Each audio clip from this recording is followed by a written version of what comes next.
अस्सलामुअलैकुम। चलिए आज की वीडियो में हम लोग डीएलएड उर्दू ग्रामर का जो सिलेबस है उसको पढ़ेंगे, यानी क्या ज़रूरी है इसमें, जो इम्पोर्टेंट है उसको ध्यान देना है। तो चलिए आपको बता देते हैं, आप ध्यान से सुनिए। तो देखिए, सबसे पहले जो इम्पोर्टेंट है वही बताएंगे।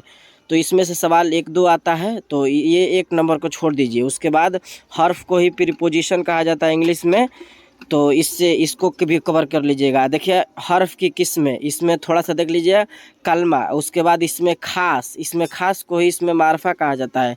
इसमें आम यानी इसमें नकरा कहा जाता है। उसके बाद जिन्स से नहीं देखना है। उसके बाद मुजक्कर मुअन्नस देख लेना है आपको। उसके बाद इसमें तादाद देख लेना है, जिससे अदद का इल्म आसान है। उसके बाद वाहिद जमा थोड़ा सा आपको देख ही लेना है, वाहिद जमा से भी दो चार सवाल रहेंगे। उसके बाद इसमें ज़रफ़ जो है ना अच्छा से आपको क्लियर कर देना है। इसमें ज़रफ़ जिससे मकाम या वक्त का पता चले। इसमें ज़रफ़ के दो किस्में हैं। उसके बाद हासिल मसदर देख लेना है, इसमें आला जिससे औजार का इल्म हो। उसके बाद जमीर सिफत, अगर इतना अच्छा से करते हैं तो इंशाअल्लाह ताला ग्रामर का सिलेबस आपका क्लियर हो जाएगा। जैसे में देखिए ये फेल भी है, फेल फाइल मफूल, ये सब कर लेना है। काम को ही फेल कहा जाता है। मुतजादी आपको देख लेना है, यानी जिद। उसके बाद मुतरादिफ जिसको पर्यवाची कहा जाता है, ठीक ना। उसके बाद इम्पोर्टेंट जो है साबका लाहका आपको देख लेना है। फिर उसके बाद आपको मुहावरा जो है ना, मुहावरात यानी मुहावरा भी देख लेना है, जिसके आखिर में ना हो उसे कहा जाता है। जरबुल अमसाल में से भी एक दो सवाल देगा, तो यानी जैसे ऊँट के मुँह में जीरा।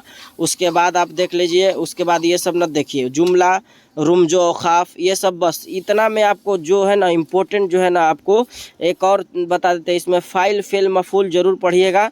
उसके बाद जो है ना कलमा के किस्में आप देख लीजिएगा, इस्म हर्फ फेल। और उसके बाद इसके अलावा जो हम आपको बता रहे हैं अलम की किस्में आप ज़रूर देखिएगा।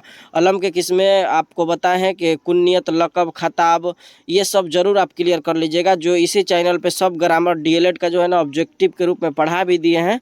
अगर आप पढ़े नहीं हैं तो सिर्फ ये फहरिस्त देख रहे हैं तो जाके वहाँ से आप ऑब्जेक्टिव को पढ़ भी लेंगे। 210 क्वेश्चन है तो ये आपको समझ में आ जाएगा। वहाँ यही सवाल करवाए हैं जो डीएलएड में उर्दू ग्रामर पूछा जाता है अक्सर। तो वहाँ से जाके आप वीडियो को आसानी से ये सब कवर कर सकते हैं जो ये बताए हैं। तो जाइए वहाँ से वीडियो को देख लीजिए, तो आप और इंशाअल्लाह ताला अच्छा नंबर आएगा, यानी डीएलएड में उर्दू ग्रामर आपका क्लियर हो जाएगा। उसके बाद रहा बात 10th क्लास का किताब से, तो उसमें भी आपको हिस्सा नज़म और हिस्सा नसर पढ़ा दिए हैं। तो वो भी आपको एक ही वीडियो में बना दिए हैं, तो वो भी जाके उसको क्या कर लेना है, पढ़ लेना है। तो ये रहा एक छोटी सी वीडियो जो सिलेबस से रहा। तो सवाल आ रहा था बनाने के लिए, इसीलिए बना दिए। तो चलिए फिर हम लोग मिलेंगे कल की वीडियो में। आज के लिए इतना ही। अस्सलामु अलैकुम।